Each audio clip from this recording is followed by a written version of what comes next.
सभी आत्मीय परिजनों को सादर प्रणाम। आज आत्मिक परिष्कार का राजमार्ग का चौथा एपिसोड लेकर आपके सामने उपस्थित हुए हैं। आज की बात प्रारंभ करने से पहले हम सब मिलकर गायत्री मंत्र के माध्यम से उस परम सत्ता से जुड़ने का प्रयास करेंगे। हमारे साथ आप सब भी गायत्री मंत्र का उच्चारण करें। ॐ भूर्भुवः स्वः तत्सवितुर्वरेण्यं भर्गो देवस्य धीमहि धियो यो नः प्रचोदयात्। आदर की योग्य मातृशक्ति एवं आत्मीय बंधुओं, अभी तक पिछले 3 एपिसोड में गुरुदेव ने जो हमें 3 सूत्र दिए थे, आस्तिकता, आध्यात्मिकता और धार्मिकता, उनमें से आस्तिकता के ऊपर हमने विचार किया। अब आज से हम विचार प्रारंभ करते हैं दूसरे तत्व आध्यात्मिकता के ऊपर। परम पूज्य गुरुदेव के अनुसार आध्यात्मिकता आत्म परिष्कार की साधना को आध्यात्मिकता कहते हैं। आत्म परिष्कार की साधना को आध्यात्मिकता कहते हैं। कई जगह उन्होंने कुछ अलग तरह से भी डिफाइन किया है, परिभाषा दी है। एक जगह तो बिल्कुल सरल शब्दों में वो कहते हैं कि अपने अंदर के घटियापन को मिटाने की साधना का नाम आध्यात्मिकता है। एक और उद्बोधन में परम पूज्य गुरुदेव कहते हैं कि परिष्कृत आदर्शवादिता के प्रकाश में सद्गुणों को विकसित करने की प्रवृत्ति का विकास करना आध्यात्मिकता है।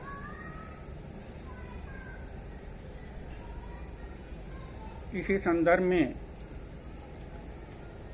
एक बार महर्षि पुलस्त को निदाद ऋषि ने, महर्षि निदाद ने उनके एक प्रश्न के उत्तर में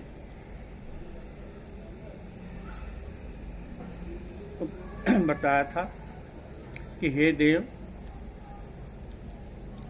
सामाजिक व्यवहारों में संतुलन पैदा करता है धर्म, और संसार में रहकर भी संसार से अस्पर्श रहने की कला में पारंगत करती है ब्रह्म विद्या। ब्रह्म विद्या अर्थात अध्यात्म। ये कुछ परिभाषाएं आप लोगों के चिंतन मनन के लिए सामने रखी हैं।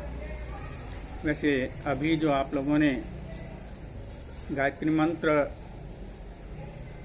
का उच्चारण किया था, गायत्री मंत्र में जो गुरुदेव ने 3 चीज़ें दी हैं, आस्तिकता, आध्यात्मिकता और धार्मिकता, इन तीनों का ही समावेश है, तीनों ही समाहित हैं।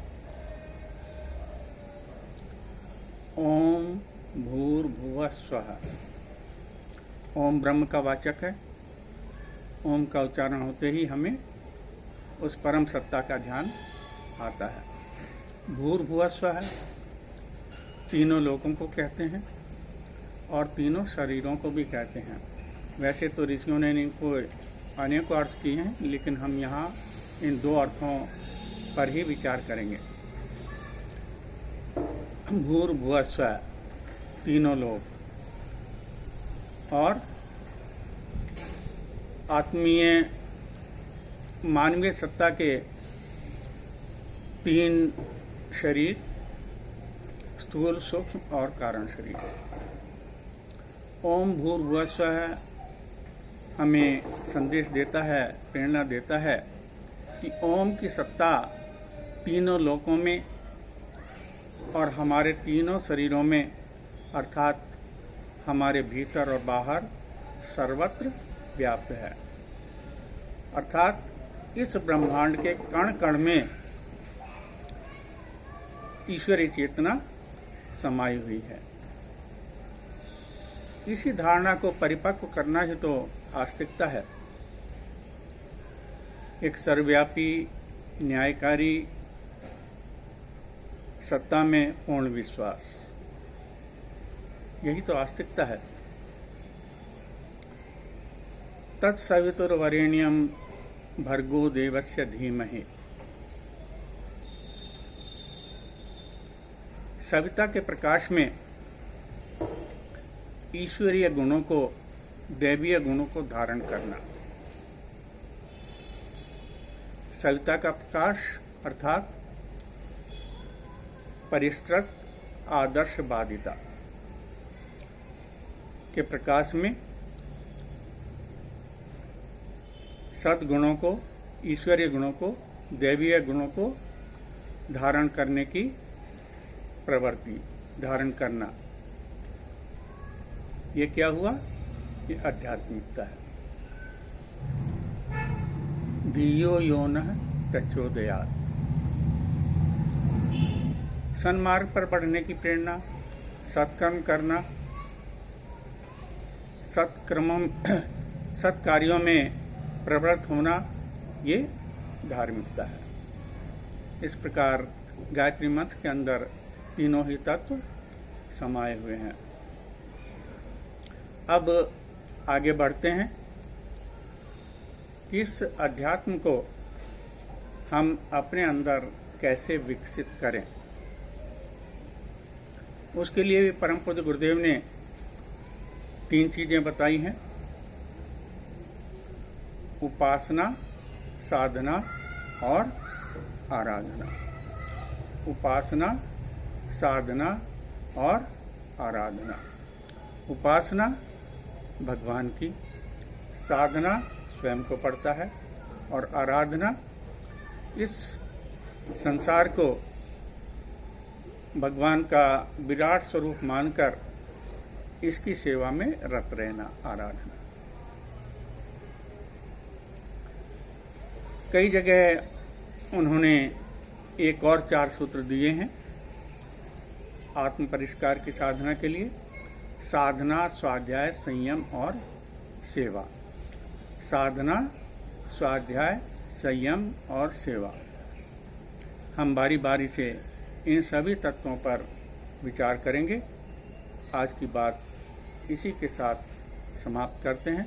इसके साथ ही छोटा सा निवेदन आप सबसे कि चैनल को सब्सक्राइब करें, जिससे आपको वीडियो यथा समय मिलती रहे, और अगर आपको अच्छा लगता है तो शेयर करना भी ना भूलें। आप सभी का बहुत बहुत धन्यवाद। अगले बृहस्पतिवार को फिर मिलेंगे आगे इसको कंटिन्यू करने के लिए।